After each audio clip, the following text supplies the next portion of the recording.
Hey, up now. I know I'm not part that close now. And the reason why I know I'm not is because my nan said I've got a good measuring eye. My granddad was joining. So yeah, I'm not too close. See ya. Hey up, pal. It's been a year since I read this. It were actually a different book, weren't it? It's Alan Carr's Easy Way to Quit Drinking. I like Alan Carr because he talks in an analogous way. What I mean by that, he'll describe. I'll give you an example. In fact, as far as drinking's concerned, it's been a year. Been a year since I read that book last time. I've read it again. Still drinking alcohol, but I'm nowhere near as much. It is relative because, I mean, bloody hell, a few years ago, like 8, at least 9 years ago now, I was drinking like 2 litres of Frosty Jacks and popping a load of tablets, and after I'd finished, I'd stopped smoking heroin and crack. It's an accumulation of the amount of different substances you take. I mean, you can call it cigarettes, drugs and alcohol, but it's like saying buses and public transport. It's all the same thing, isn't it? But back to the analogy and the analogous way that Alan Carr talks about this subject is, look, I've got my shed outside is what I use as a studio, and I've got a light outside that comes on when you walk around the back of the house. And the plug's tiny on it. I screwed through the door frame and the plug just dangled. It was like dangling above the door. So when I closed the door, clunk, it trapped the plug in it. So what I'd do is, before I shut the door, I'd like put my hand up and lift the plug out of the way. So it was just out of the way of the door and closed the door. And I got really good at it, like pop it over without trapping my fingers in. Boom. And after about a year of doing this, I thought, you know what? Why don't I just get some electric wire clips and not clip it to a wall so it's out of the way. So I've done this, it's out of the way, but what I found, as soon as I started closing the door, my hand went up in the air. I thought, but it's not even there anymore. I don't need to put my hand up in the air. And this like lasted about 2 or 3 weeks after. Every time I closed the shed door, my hand went up in the air. And I had to think that, no, you don't have to do that anymore. You've moved that lead out of the way. It's not there anymore. You see, you might see what I'm getting at. But what Alan Carr does, he removes all the reasons that you do drink. Like, oh, it relaxes me, or it helps me have a good time, or, I mean, I can't even really think of the reasons why I do drink anymore because I've read it quite a few times, this book. The thing is, it is less than 10% of people he says it don't work for, but I think it works for 100% of people. It just depends to what degree you've got in, not a degree like college degree, but the degree of degradation that you've sunk to, really, and how much drugs, alcohol, whatever it is, how much that's played a part of your life. What I'm saying is, when you stop, I don't feel the need to drink at all anymore. We're having like a pint in the day.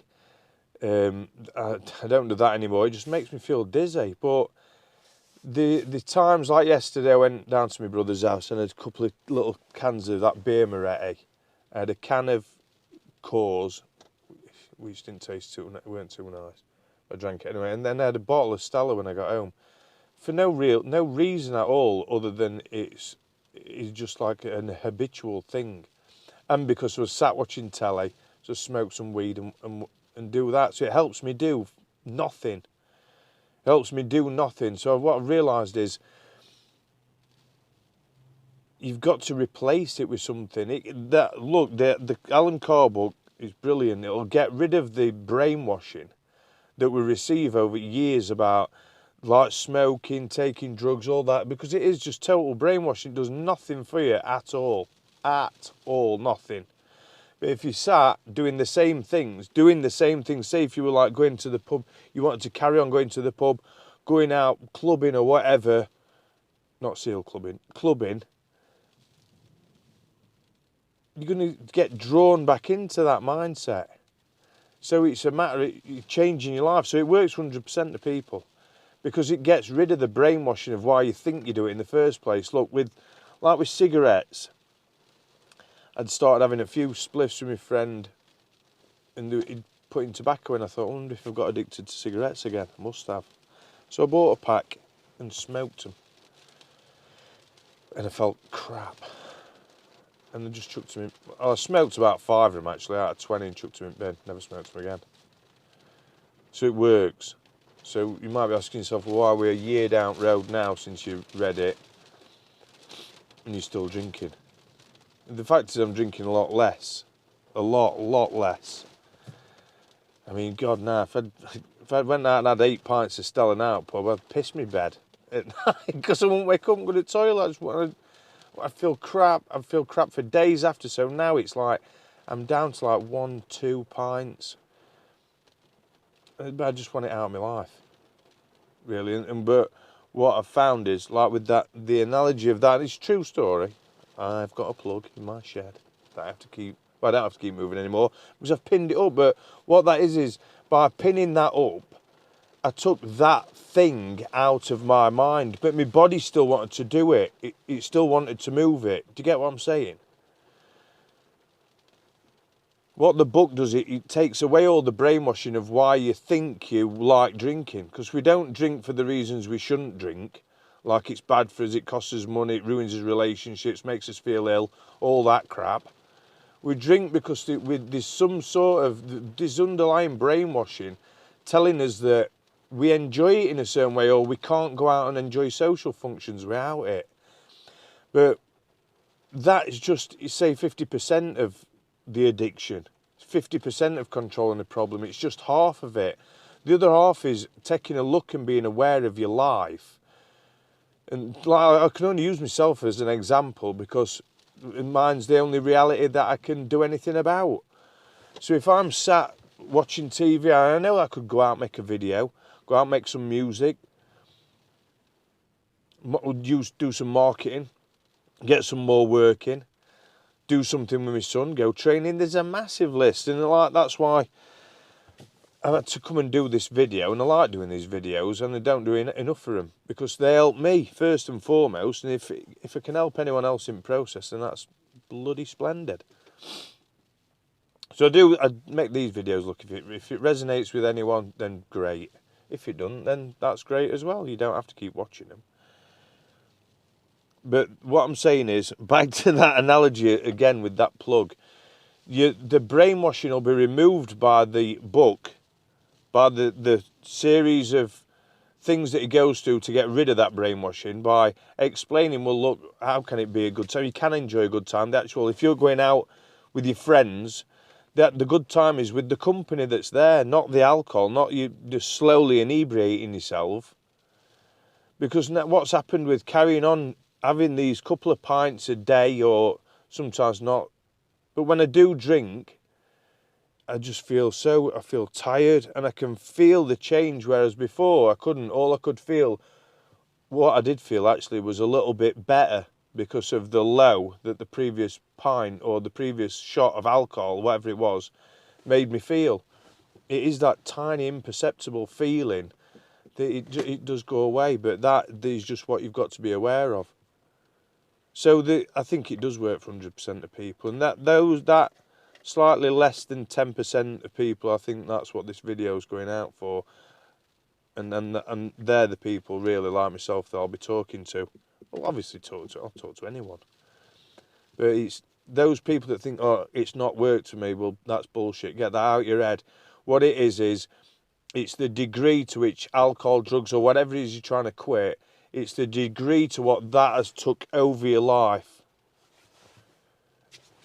So if you're going out looking for a drug or trying to find money to buy some drink, that's most at pleasure. I mean, these studies show that, I hate saying that because it's not my own study, but I suppose it is my own study, because when I've had drugs, the anticipation of having it he's better than actually having it. You get it, and it's a bit of an anticlimax. And you think, well, in fact, it is an anticlimax because you have it, and you think, what the fuck have I done that for again?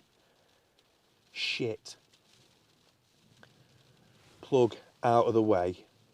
But we recognise that your body will still crave them things. It'll still go towards it until you make a move in another direction. So don't think the book hasn't worked. I don't think it hasn't worked because I'm still having a drink. I'm still wrecking the situation because I'm strong-willed.